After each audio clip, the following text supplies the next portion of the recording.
Do programa Diálogo Cósmico. Namastê, pessoal. Pessoal da Rede CUBEF de Nova Iguaçu, pessoal da TVJ São Tomé das Letras, pessoal da Reunindo Bem, do Marco Chiorato, aqui em São Paulo. É um prazer estar aqui com vocês, é um prazer estar aqui falando com vocês sobre assuntos de interesse ufológico, de novidades, né? A gente sempre tenta achar alguma coisa de inovador, alguma coisa que seja assim diferente, que vá trazer um twist diferente para a ufologia. Tem gente que diz para mim que a ufologia é repetitiva, né? Realmente, a ufologia é repetitiva no sentido de que os ETs têm um certo procedimento, né? Por exemplo, aquela coisa de contato aberto, que não acontece, e não vai acontecer, na minha opinião, porque o ser humano não está essencialmente diferente do que ele era, e não há porquê eles fazerem esse contato aberto, entendeu? Com o tipo de sociedade que a gente vive hoje, entendeu? Que não entenderia, que não receberia bem, e eles não têm nada a ganhar com isso, né? Então, por exemplo, as pessoas me perguntam muito, será que vai existir contato aberto, se vai existir contato aberto e tudo mais. Mas todo dia, eu tenho mais ou menos uns 5 amigos, 5 mil amigos no Facebook, quase isso. Todo dia eu recebo relato, todo dia eu recebo avistamento, a gente fazendo vigília, a gente tendo sonho, a gente tendo visão, a gente sendo visitada no quarto, né? Se eu fosse colocar tudo que eu recebo, os programas de diálogo cósmico seriam exclusivamente sobre casos de amigos, né? Mas eu não faço isso porque a maioria dos casos é parecida mesmo, entendeu? Por exemplo, a visitação Grey é a mesma, entendeu? Em qualquer... Eu posso receber uma história vinda de Tóquio ou uma história vinda do Maranhão. É a mesma história. O Grey entra no quarto, paralisa a pessoa. O que aconteceu comigo aconteceu com milhões de outras pessoas. É uma coisa extremamente comum, né? Então, assim, por exemplo, eu só posso dizer para a pessoa assim, olha, é um procedimento de rotina deles, é um experimento de natureza genética, provavelmente, ou médica, né? E eles vão fazer o que eles têm que fazer e eles vão desaparecer. Não se preocupe que você não vai morrer, não vai embora, porque isso não é o padrão deles, levar embora, não é o padrão deles matar a pessoa durante o processo. O padrão deles é fazer aquelas visitações umas tantas vezes, colher esperma, óvulos, não sei o que, depois ir embora, né? Por exemplo, algumas pessoas... ontem, por exemplo, mesmo eu recebi dois, uma mulher e um homem, uma menina e um cara, falando, olha, eu sou visitado por Grey e tal, não sei o que eles querem. Assim, provavelmente eles querem aquilo que o David Jacobs já disse, né? Eles querem os óvulos da mulher e o esperma do rapaz para ter híbrido, para fazer híbrido de Grey com humano, de reptiliano com humano, para ver no que dá, produzir novos, o que eles consideram produtos, né? Entendeu? Assim, isso não te faz mal, não, para você é inofensivo, entendeu? Agora, o que eles vão fazer com os produtos, né? É um mistério, não se sabe até hoje se eles usam para povoar outros mundos, ou se usam para substituir a raça humana num futuro, quando a humanidade se extinguir. As hipóteses levantadas são milhares, se são escravos deles em outros lugares, né? Segundo, tem aquela história de cultura Nakal, que eles colonizaram alguns planetas com esses híbridos de humanos que eles Greys não podiam ficar, e aí eram os chamados Nakal, que eram os Greys humanizados, que tinham uma certa adaptabilidade a um certo tipo de atmosfera. Tem milhares de suposições sobre o que o Grey faz com aqueles híbridos, né? E por que a avidez dele de fazer esses híbridos. Mas vira e mexe, surgem na minha vida alguns casos diferentes, né?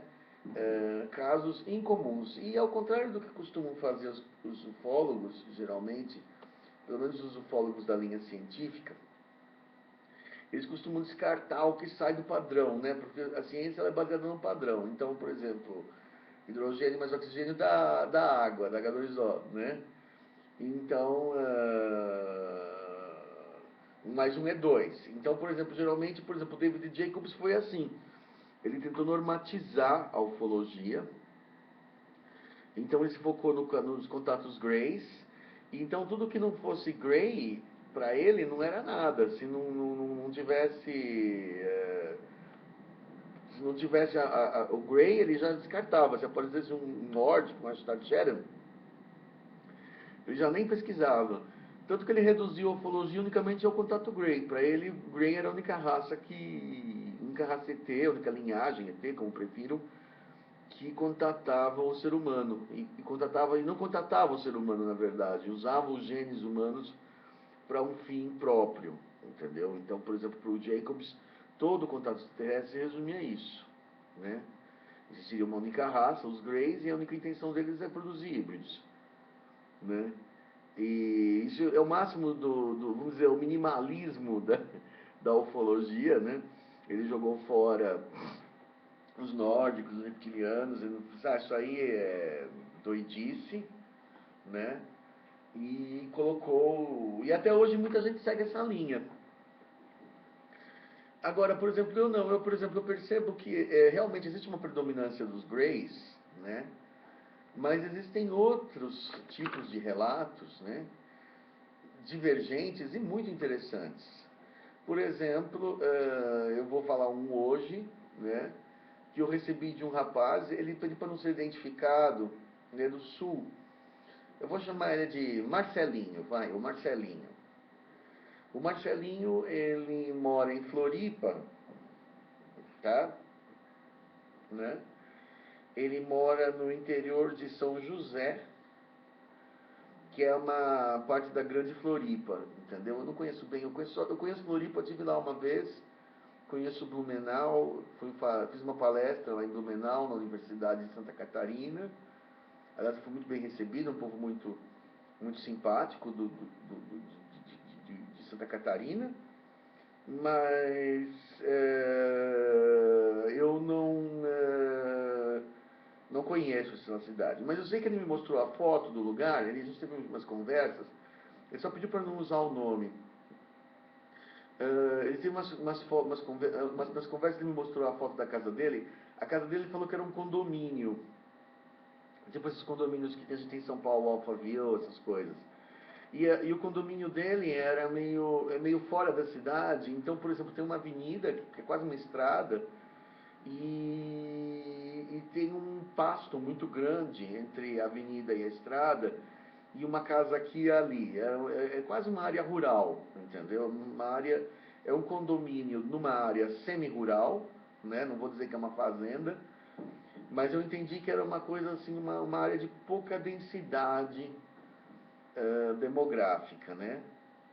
E aí ele conta para mim que ele vai contar o relato dele, e eu realmente fiquei assim muito passado com as coisas que a entidade vai falar para ele. Eu acho que vale um programa. Ó, o menino fala, o Marcelinho, não interessa o nome dele real, Marcelinho. Era mais ou menos umas 3 ou 3h10 da manhã, aquele horário fatal, né? Embora no horário de verão 3h10 seja na verdade 2h10. A gente tem que contar que o ET não está nem aí para as leis humanas, então 3h10 é 2h10, mas é 3h10, digamos, está todo mundo dormindo na calada da noite. Eu tenho sono muito leve e como tenho 3 cachorros, estou acostumado a levantar de madrugada para ver o que passa com eles, né? Quer dizer, ele faz aquela vigília não intencional, né? Ele vai lá fora e olha, né? E aí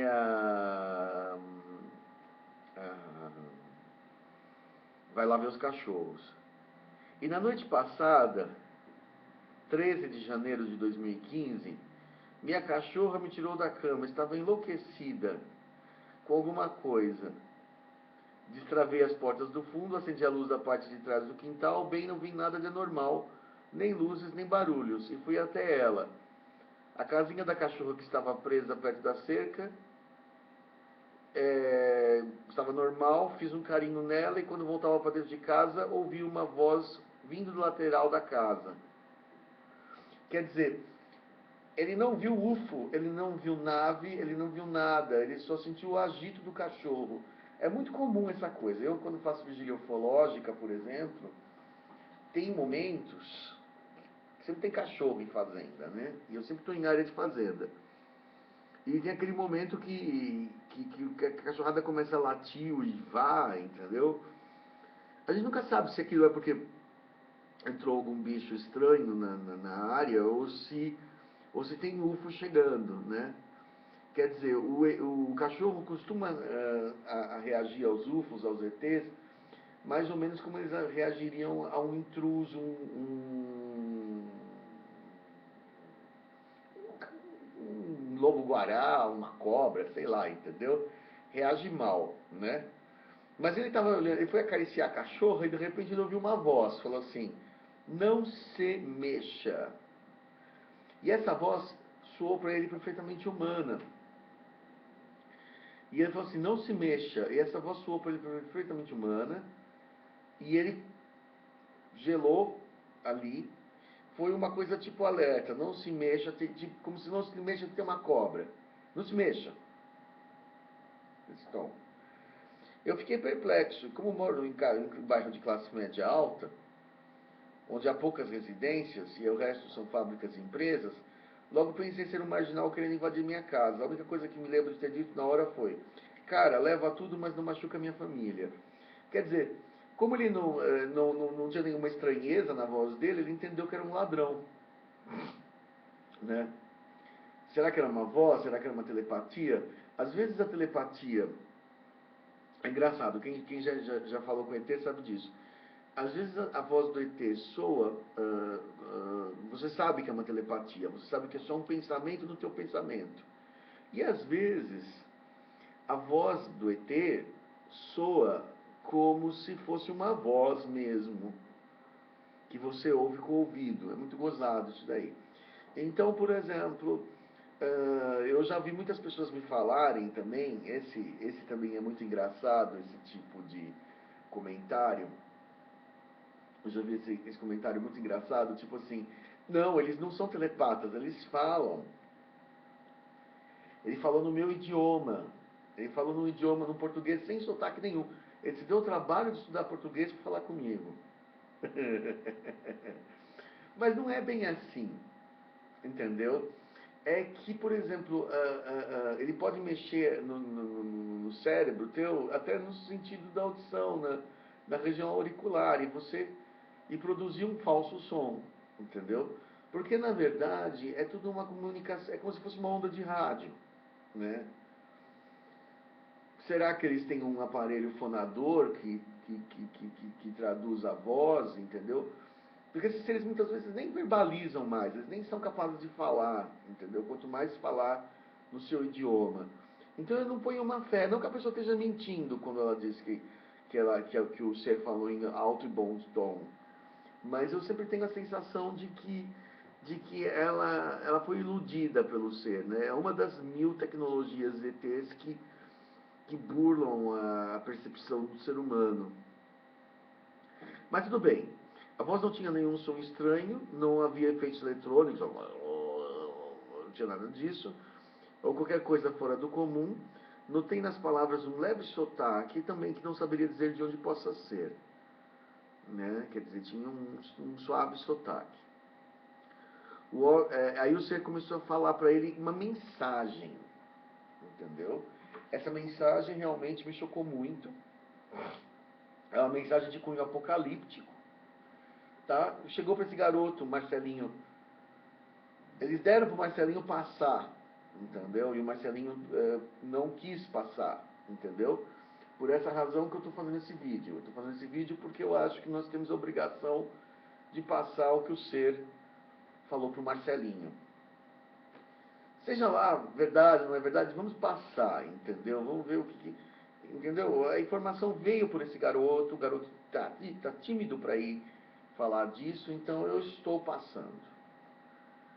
Né? Não é meu. O homem será renovado novamente.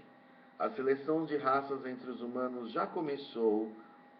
O controle de massa está mais difícil do que nunca. consequência do crescimento das classes mais baixas. Vamos ler de novo. O homem será renovado novamente, quer dizer, vamos falar, um extermínio de grande porte, um apocalipse, uma terceira guerra mundial. É isso que ele está anunciando? A seleção de raças entre os humanos já começou, quer dizer, pegar os melhores espécimes das raças humanas, da raça branca, da raça negra, da raça amarela, e selecionar alguns melhores, né? A seleção dos melhores genes, né? O que os Greys fazem, né? O ser não deixou o rapaz virar a cara, falou para não olhar para ele, não queria que olhasse, queria panicar, ia ficar apavorado. O controle da massa está mais difícil do que nunca. Então, isso é aquela sensação que a gente tem, né? Por exemplo, vendo aquelas guerras lá do ISIS, ou mesmo os tumultos aqui no Brasil, ou na Venezuela, na Rússia e tudo mais, que a situação política nos países está esquentando, né? Quer dizer, conforme as coisas vão piorando, começa a faltar coisas, conforme os políticos vão ficando mais corruptos, mais descarados, não sei o quê, as guerras vão explodindo, entendeu? Os conflitos entre muçulmanos e judeus, entre europeus e muçulmanos, e entre russos e americanos, parece que tudo começou de novo, né? Quer dizer, porque existe uma pressão, né? Quando começa a ter superpopulação, essa superpopulação deixa as populações irritadas. Por exemplo, a gente sabe que, por exemplo, que na Índia, por exemplo, quando teve a liberação da Índia em 49, que o Mahatma Gandhi tentou conduzir, teve uma mortandade sem precedentes. Cada um pegava uma faca e matava o vizinho, porque quem era cristão, quem era hindu, não tolerava quem era muçulmano. E quando separaram a Índia do Paquistão para transformar a Índia, até hoje eles são inimigos, para transformar a Índia, o norte da Índia em Paquistão, uma república muçulmana do Nehru, ele declara Pakistan Zindabad, né? Que até as pessoas entenderam que era Pakistan is in the bag, Paquistão foi pro saco. Mas na verdade Zindabad significa vitória, né? Na língua lá paquistanesa. E aí começou aquela coisa de que os muçulmanos deviam imigrar pro Paquistão e os hindus que sobraram no norte da Índia deviam descer para a Índia, né? Eles eram separados por religião. E eles começaram a se matar, assim, né? Até teve aquela cena famosa de que o Gandhi pergunta um homem fala pro Gandhi, dizem que Delhi, do Mumbai, tinha a calçada estava vermelha, a sarjeta estava vermelha de sangue, né? Corria sangue como corria chuva. E aí um hindu falou pro Mahatma Gandhi: eu peguei uma criança muçulmana e esmaguei a cabeça dela com meus pés. Pisei nela até que ela explodisse como um tomate podre, né? Falando assim: o que devo fazer, Mahatma? Como se cura um karma desses, né? E aí o Mahatma Gandhi falou assim: você deve adotar uma criança muçulmana e criá-la na sua religião. É assim que você cura seu karma. Não sei se o cara fez, né? Mas assim, por exemplo, até hoje eu vi um documentário mostrando, inclusive, só uma parte sobre essa questão do Gandhi, que retiraram as estátuas do Gandhi na Índia, porque a maioria das pessoas não concorda na possibilidade de uma paz com os muçulmanos, entre os hindus e os muçulmanos. Eles acham que não tem essa possibilidade. Então, eles achavam que o Gandhi era um cara sonhador e real fora da realidade, que na verdade tem que existir uma proteção militar e belicosa e forte contra a ameaça paquistanesa, nuclear inclusive, né? Então que a tolerância religiosa não é possível entre as duas religiões, né? Então, quer dizer, no mundo inteiro as pessoas estão conflitando, né? Aqui no Brasil é a coisa da Dilma versus pessoas que não gostam do PT. na Venezuela, em vários países latinos, são várias ditaduras de esquerda, na África também cristãos e muçulmanos se matando. Isso parece que tá esquentando, né? Parece que esse ano realmente é o ano de Marte, é o ano de Áries, o ano da guerra. Então ele falou isso e bateu. Aí ele falou assim, a consequência do crescimento das classes mais baixas, quando você tem explosão populacional, como a gente tem esse de 7 bilhões, não foi na Europa, na Suécia, ou na França, ou na Itália, que as pessoas de classe média tiveram um monte de filho. Quem teve um monte de filho foram as pessoas dos países de terceiro mundo. Então, no momento que você tem uma explosão populacional, você tem uma multiplicação do número de, vamos dizer, pobres, de pessoas carentes. Então, você multiplica tudo que está associado a ser muito pobre, quer dizer, baixa educação, atitudes violentas, ignorantes, criminalidade, radicalismo religioso, radicalismo político, conflitos, né? Todo tipo de coisa que você está associado às pessoas, a uma massa muito pobre e muito desesperada, né? Porque, por exemplo, geralmente as pessoas educadas, as pessoas lá na Europa, nos Estados Unidos, nas classes médias, mesmo no Japão, não sei o quê, costumam ter, um filho, dois, entendeu? Então essa explosão populacional, esse a mais, só acontece mesmo em país subdesenvolvido. Quer dizer, isso cria um alargamento do que a gente chamaria da base da pirâmide social mundial, né? Então, na verdade, esse aumento populacional, que as pessoas falam assim, que não tem problema, que não, as pessoas que defendem isso, né, elas não reparam para o fato de que é alastramento da base de pobreza. Então, são cidades, em todas as cidades do mundo, são as favelas que estão se inchando, são as cidades, são as áreas miseráveis que estão se inchando, né? Porque as classes médias e altas estão ficando pequenininhas, cada vez menores em proporção a essa população que multiplica, né? Então o ET está falando isso para ele, né? Eu fiquei congelado, o menino fala, o Marcelinho, porque realmente não entendi nada, mas juntei forças para perguntar quem era. O ser se identificou como Kurunzi. Eu não compreendi muito bem e não senti a vontade de repetir a pergunta. O ser disse que foi escolhido porque minha casa faz parte da rota. Disse que o Brasil é no momento o lugar neutro do planeta. Bom, faz parte da rota, vamos começar. O Marcelinho me perguntou por que faz parte da rota. As bases, tem uma em Santa Catarina, né? Tem em todos os lugares do Brasil. A base deve ser, o UFO passava em cima da tua casa. Então, ali era a rota. Eles escolheram esse rapaz por algumas características, porque ele ia suportar o tranco emocional. Foi escolhido para passar a mensagem. O Kurunzi é uma coisa muito curiosa. Essa palavra Kurunzi, ele escreveu Kurunzi. Eu fui procurar, eu sempre coloco no Google para ver o que sai, né? E aí tinha sentido em língua Swahili, a língua Swahili do Moçambique, na língua do leste, da costa leste da África. Kurunzi significa luz, luminosidade ou lanterna. Kurunzi. Curiosamente significa isso em Swahili, né? Porque parece uma palavra africana, Kurunzi, né? Não sentia vontade de repetir a pergunta, por que foi escolhido, né?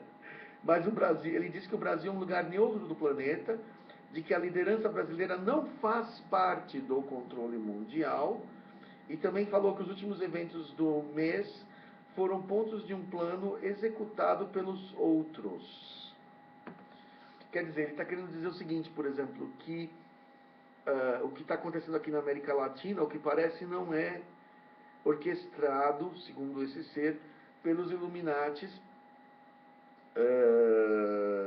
né? Que o Brasil é um lugar neutro do planeta. Quer dizer, o Brasil, por ter uma certa, vamos dizer, pouca importância internacional, eu sempre falo isso, as pessoas falam assim, mas os Illuminatis estão por trás da presidenta, não sei o que. Assim, olha, eu acho que não, porque o Brasil não tem importância, entendeu? Então, por exemplo, os países que contam são os países do Oriente Médio, são os países da Europa, são os países altamente desenvolvidos, entendeu? É onde eles vão focar. E alguns países assim, tipo Brasil, Bolívia, Argentina, ficam meio que entregues à própria sorte. Não que eles não sejam monitorados, né? E não que não existam interesses também, mas, por exemplo, não é tão intenso o controle dessa, vamos dizer que sejam os Bilderbergs, né? Vamos dizer que sejam os Bilderbergs, que, como disse o Paul Hellyer, que os Bilderbergs mandam no mundo as Evil Sisters, né? As irmãs do mal. Entendeu? Porque, por exemplo, porque é uma coisa, é muito quintal do mundo, né? Então, por exemplo, o governo, o nosso governo aqui, petista e tal, é meio autóctone, entendeu? Não estão muito interessados os Illuminati não estão muito interessados nessas nossas, they don't really care about us, como diz Michael Jackson, realmente não se importam conosco, entendeu? Né? Então o Brasil tem uma certa neutralidade, não está alinhado aos grandes blocos, né? Não está alinhado ao grande bloco islâmico, não está aliado ao grande bloco capitalista, entendeu? Está meio que ali, entendeu? E aí falou assim, e que esse plano que eu imagino que deve ser essa emergência da direita contra o governo, né? Pelo menos aqui em São Paulo é bem visível, seria um plano dos outros. Quem são os outros ele não fala, né? Quer dizer, a gente não fala se são outra raça ET, ou não fala se são outros grupos, né? Quer dizer, mas que o Brasil é por essência um país neutro, que não é do interesse das grandes, não é do interesse direto, ele não tem uma relevância vamos dizer, para os governantes mundiais, para o governo secreto, né? Isso é muito interessante. Ele se referiu ele falou, aí o Marcelinho fala que se referiu aos atentados da França. Primeiros peões da guerra já foram mexidos. Tenho 20 anos, sou um cara normal. Imagina ouvir tudo isso. Bom, depende. Se o senhor estava falando do Brasil, né? Ou se ele estava falando do mundo, né? Se os últimos eventos, como foi isso aconteceu, como o ser apareceu para ele logo depois dos atentados lá de Paris, então o Marcelino entendeu muito acertadamente que esse é o primeiro movimento no sentido de criar uma terceira guerra mundial, que é jogar os muçulmanos contra o Ocidente, é uma guerra mundial certa, né? E é um negócio que não acaba mais. Então, por exemplo, a gente criar uma guerra santa, uma jihad entre o cristianismo e o islamismo, né, não acaba sem arma nuclear. Então, esse seria o primeiro passo, seria como se fosse Pearl Harbor para o assassinato do arquiduque na Primeira Guerra ou Pearl Harbor na Segunda Guerra. Esse é o assassinato dos cartunistas franceses, ia jogar o Ocidente contra o Islã e o Islã contra o Ocidente de vez, né? Já não se dão bem, essa ia ser a gota d'água. Então, segundo ele, isso foi feito pelos outros. Eu não sei se, por exemplo, o que não está claro, né, o que o Marcelinho não deixou claro, né,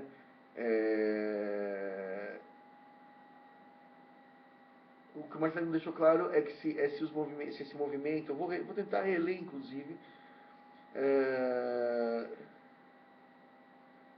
então, assim, o Brasil é um lugar neutro do planeta, a liderança não faz parte do controle mundial. E os últimos eventos do mês.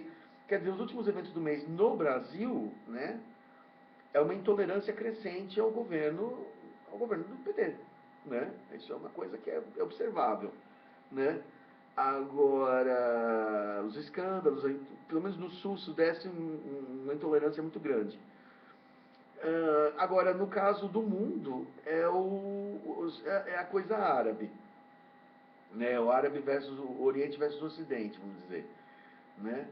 De qualquer forma, em todas as partes do mundo, onde é possível ter conflito, você vê nascer conflito, né? As pessoas estão levantando suas armas, né? Onde é possível que haja uma bagunça, acaba acontecendo, né? Por exemplo, mesmo na Venezuela, o Maduro parece que está caindo, né? As pessoas estão... Então, por exemplo, tudo vira belicosidade, né? E quem são esses outros, né? Se são os Bilderbergs ou se são os STS, são os reptilianos. Eu vou deixar para vocês o gostinho de interpretar aí embaixo, tá? Vocês podem falar o que acham, que discordam de mim. Eu estou só repassando a mensagem do Kurunzi, né? Os atentados da França foram os primeiros espiões da guerra. Tenho 20 anos, sou um cara normal. Ele entendeu assim. A voz citou outras coisas dentro de assuntos. Foi resumindo, foi isso. E do nada ele foi embora. Esperei uns 5 minutos, entrei para dentro de casa, confesso que correndo, morrendo de medo, e dizia que eu dizia que não teria nesses momentos, que ele gosta de ufologia, fala de ufologia comigo. Foi acontecer com isso com ele, e ele se apavorou. Eu não entendo muito bem dessas coisas, gostaria que alguém me explicasse. Resumindo, é isso. Né? O ser se identificou como Kurunzi, não entendi direito, disse que a mensagem precisava ser manifestada, ou seja, precisava ser divulgada, e que foi escolhido por causa da rota da minha casa. Não me lembro de muita coisa. Meus pais estão de férias, por favor me explica. É isso, né? O que eu entendi é dessa forma, que ele está anunciando uma espécie de terceira guerra mundial que está chegando, que vai reduzir a população, né? E que no Brasil a coisa vai ficar quente, que na Europa a coisa vai ficar quente. Em todo lugar do mundo, conflitos vão surgir, né? Todos os países vão acabar se envolvendo nessa história de conflito entre Israel e islâmico, e França e Europa e verso islâmico, acaba todo mundo se envolvendo.